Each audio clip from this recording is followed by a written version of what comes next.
see käibki niimoodi, et tuled tööd koju, vaatad, mul on kiire pool tundi, panen tapeedi seina ära. Sina pead selle üles ronima, kas äkki võtame ühe paani korraga, sul on praegu 5 tükki.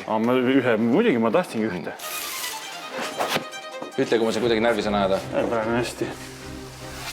Huvitav kombel on selle mehel täitsa õiged liigutused. Sa oled varem nagu mingeid selliseid ehitustöid teinud? Vaadake ära. Vaatan ja õpin ainult, jah. Ma olen vaata selline töömees, et ma ei viitsinud ainult vaadata ja õppida. Ei, ma olen täitsa rahul selle ametiga. Kui nüüd valesti läheb, siis ma pean Jüri tunnistama, et ma ei ole veel tahtnud siin kuidagi ära tappa. Tipp-topp ju. Ei ole. Siin on üks mullikene oli. Mingi pilt peab kokku ka jooksma nüüd. Jah. Siia jääb nüüd see väike seinte erinevus. Õnneks on Pireti näo peal.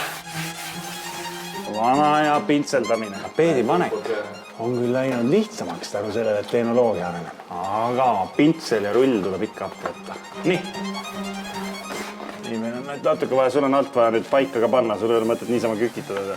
Sa panid täitsa vales kohas paika. Nagu ikka siit, selles mõttes nagu siit. Mis siis sa ütlegi, et alt ütled? No panin alt. Kelleks on mind pea? Lõpupingutused. Väike valge priit ka. Oih! Seal see väike see. See näitabki, et sa ei ole täiuslik.